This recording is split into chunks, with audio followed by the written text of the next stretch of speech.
ओम शांति। आज पूरे ही भारतवर्ष में बहुत हर्षोल्लास के साथ, बहुत उमंग उत्साह में, बहुत खुशियों से हम सब रामनवमी का पर्व मना रहे हैं। और श्री राम जी पूरे ही भारतवर्ष में बहुत बहुत पॉपुलर देवता कह सकते हैं। पूरे ही भारतवर्ष में पूजा होती है। छोटे से बच्चे से लेकर बड़े बूढ़े तो श्री राम जी के परिचय को जानते हैं, लेकिन छोटे छोटे बच्चे भी रामायण के कारण श्री राम जी को पहचानते हैं। और इसलिए बच्चों से लेकर बड़े बूढ़े सब इस त्यौहार में सम्मिलित होते हैं। इस त्यौहार को दो रूप से मनाते हैं। एक है श्री राम जी का जन्म और दूसरा श्री राम जी और श्री सीता जी का विवाह का सालगिरह।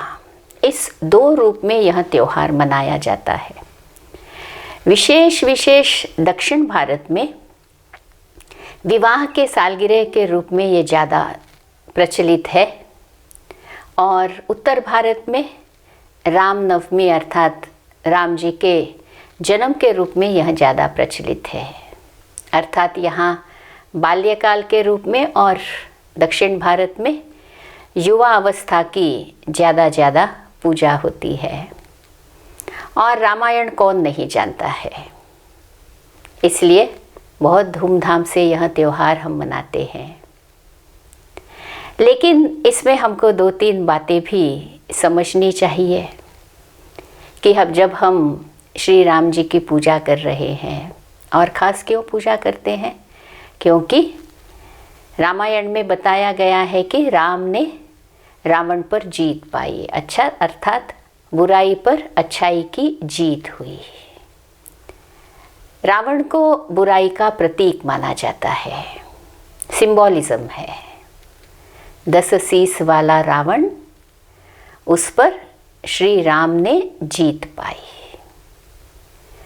अब यह एक प्रश्न हम सबके मन में आ भी सकता है, आता भी होगा कि ये 10 शीश वाला क्यों दिखाया है रावण को। कैसा यह असुर था जिसको 10 सर थे? क्या यह लिटरल सेंस में है या यह एक सिंबॉलिज्म है? क्या यह एक रूपक अलंकार है या यह एक कोई यथार्थ बात थी कि रावण के 10 शीश थे? तो थोड़ा सा हम सोचे इस बात को लेकर, तो हमको समझ में आता है कि यह एक प्रतीक है। रावण बुराई का प्रतीक है और इस बुराई पर हमको जीत पानी है। हमारी लड़ाई कोई व्यक्ति विशेष से नहीं है, लेकिन अपने ही अंदर जो बुराइयां हैं, समाज में जो बुराइयां फैली हुई है, जो भी बुरे आदतें हैं, इन सब के ऊपर जीत पानी है। तो रावण तो फिर कहाँ है? सारी दुनिया में फैला हुआ है। आज तो रावण का राज्य चल रहा है, ऐसे कह सकते हैं। उस रामायण में तो एक सीता का अपहरण दिखाया, और आज की जो वस्तु स्थिति है, इसमें तो कितनी न सीताओं का अपहरण हो रहा है, कितना न दुर्व्यवहार स्त्रियों के साथ हो रहा है। तो रामायण को आज के संदर्भ में हमको समझना है और उस अनुसार हमको अपने में वह शक्ति धारण करनी है कि हमारे अंदर के रावण पर हमको जीत पानी है। अब इस रावण पर जीत पाने के लिए हमको शक्ति देने वाला कौन सा राम? तो एक चौपाई मैं आपको बताती हूँ। देखिए, एक राम है दशरथ का बेटा, एक राम है जो घट घट सोता, एक राम है दशरथ का बेटा, एक राम है जो घट घट लेटा, एक राम है जिसका सकल पसारा, यही राम है सबसे न्यारा। तो अब तो थोड़ा सा पेचीला हो गया विषय कि कितने प्रकार के राम हैं, कौन से राम हैं। तो एक है इतिहास में दशरथ के पुत्र राम, जिनको रघुकुल के, रघुवंश के वह राजा थे, राजा राम थे। फिर घट में जो लेटा हुआ राम है वो है शरीर रूपी घट, अर्थात इस मिट्टी में जो आत्मा सुषुप्त अवस्था में है, लेटी हुई है, अर्थात एक प्रकार की अज्ञान निद्रा में है। तो जब इस आत्मा को एक जागृति आ जाती है, स्वयं की पहचान आ जाती है कि मैं वास्तव में आत्मा हूँ ना कि शरीर, तो वो हो गई हम आत्मा राम। और तीसरा राम जिसका सकल पसारा है, ये सारी दुनिया ही उसकी रचना है, परमात्मा राम। और जो सबसे न्यारा है, न वह राजा राम है, न वह हम सब के अंदर जो आत्मा है वह आत्मा नहीं है, लेकिन वे है परमपिता परमात्मा, हम सब आत्माओं के राम। अब देखिए, रावण हम सबके अंदर जो बैठा हुआ है, इस रावण पर जीत पाने के लिए हमको उस राम को, हम सब आत्माओं के जो राम है परमपिता परमात्मा, उस राम की याद से हमको हमारे अंदर जो विकार घर करके बैठे हुए हैं उनको समाप्त करना है।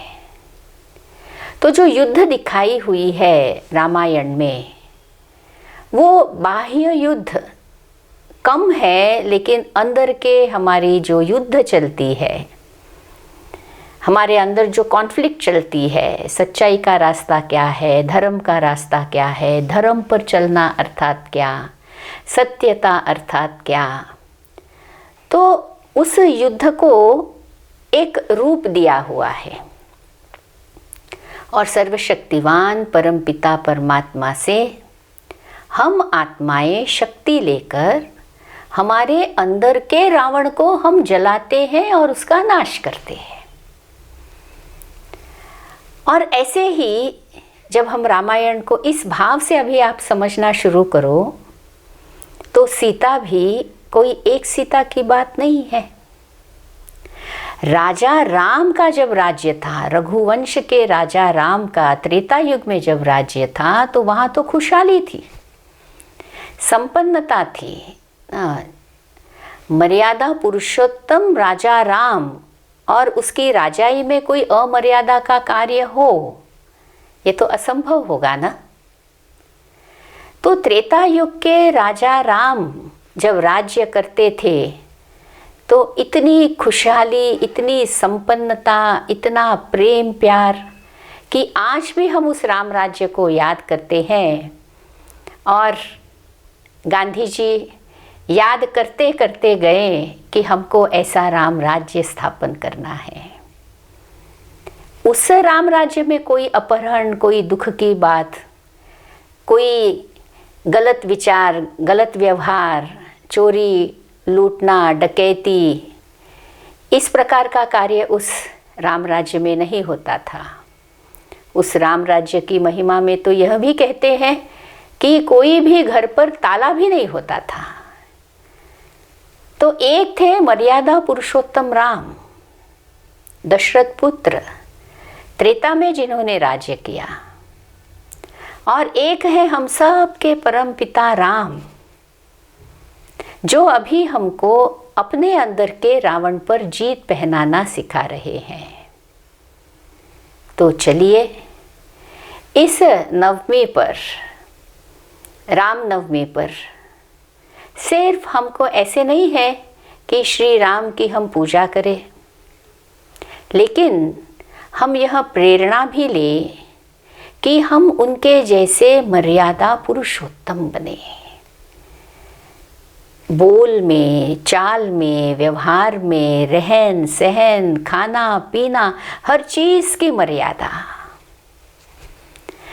और जब यह मर्यादाएं हम अपने में धारण करते हैं तो ऑटोमेटिकली हम आत्माओं का स्वरूप इतना महान बन जाता है कि हम, जैसे श्री राम की पूजा सारी दुनिया में होती है, ऐसे ही हम भी पूज्य स्वरूप बन सकते हैं।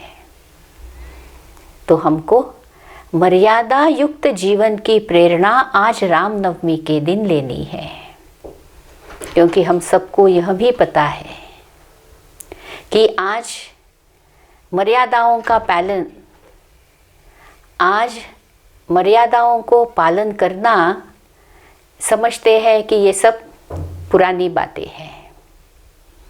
मॉडर्न का मतलब समझते हैं जैसे आए, जैसे सोना, जैसे उठना, न खाने की मर्यादा, न टाइम की मर्यादा, न उठने की, न सोने की, कोई भी चीज़ की मर्यादा नहीं रही हुई है।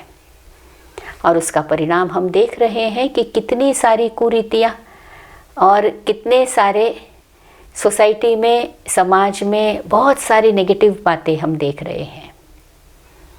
तो आइए हम सब परमात्मा राम की याद से स्वयं में जो आत्मा अभी लेटी हुई है, सोई हुई है, अज्ञान निद्रा में है, उसको जगाए। और फिर मर्यादा पुरुषोत्तम राम जी जो है, ऐसे बनने की आज हम प्रेरणा लें। क्योंकि देखिए, गांधी जी सदा कहते थे, गाते थे, रघुपति राघव राजा राम, पतित पावन सीताराम।